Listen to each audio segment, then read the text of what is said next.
Hey guys, Boy here, and this is an unexpected way to counter anti-mage. When we think about countering anti-mage, we think Bloodseeker, Legion Commander, X, but what if your team doesn't have those heroes? What if anti-mage was last picked? There's one way that most people don't really think about it. The reason anti-mage is so annoying and hard to kill is clearly Blink. He has the best Blink ability in the game. Blink though costs mana, and in late game situations like this, there won't be a magic stick on him or supports close enough to use arcanes for him to run away. In this game of SG versus Taka, the now refurbished T-Show, we see SG defending high ground in a beautiful, beautiful way. In this first defense in the middle lane, pay attention how Monkey King times his boundless strike on EMP. In late game scenarios like this, saving it for a Wukong's command is important, yet they keep focusing in draining his mana as much as possible. Monkey King also went Diffusal, not an uncommon item on the hero, but it also goes to show that they knew what they were doing. You might find it weird that AM went for Ethereal Blade this game, but he was zoning, and this allows him to break Invoker's Linken's to later Abyssal and Mana Void him, or even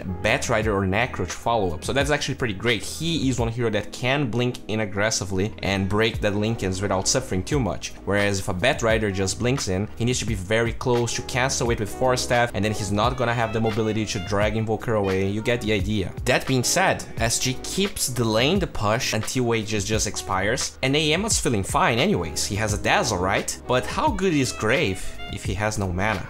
A little bit stronger perhaps. Another 18 seconds so they can try that play onto ADR. Shadowburn still with no mana. Actually gonna blink in. I'm not really sure about that. Maybe he's just gonna set up for a bait a little bit. ADR is gonna get a Force Staff out. Another Ice Wall, keep himself safe from Masha, but he's still gonna jump in. Masha hunting down for Laposa.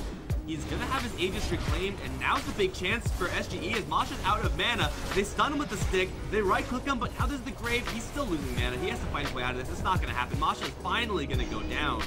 I mean, if you watch the entire fight though, SG committed two buybacks, two very important buybacks, Monkey King and Invoker, so it's fine. It does make sense to push now, especially because Nyx is dead for 50 seconds. But keep watching, look how Monkey King TPs immediately when anti-mage is coming, and how there's no answer for AM to deal with this Tornado into EMP into Balance Strike, since he went the Ethereal Blade. The safe play here was definitely getting a BKB, but maybe they underestimated how good SG was going to play. He loses a bunch of mana there. If you're pushing, you need to force a fight with Nyx dead, and Invoker is right there, so why not break Linken's and go in? But the thing is, Invoker has BKB, so what ends up happening is that Grave means nothing, since AM's last drops of mana are drained with Wukong's command. AM had buyback, but now with Nyx alive and more mana drain, he dies again, this time without buyback, and SG wins the game. I actually found this game fascinating. I'm trying to make more videos related to competitive gaming, and if you enjoyed this video, please make sure to drop your like so I know which types of videos I should be doing. As of always, you can find most of my extended versions of videos on Pugna. Pugna, by the way, has been supporting this channel for a very, very long time, so if you're interested in the videos from other players like Quagga, Moni, Fogged, you can definitely check their Pugna pages. Pugna also released Oracle. It's sort of a Dota buff that it's tailored towards making you a better player and not only showing stats. So it actually shows stats, but it compares those stats with your own MMR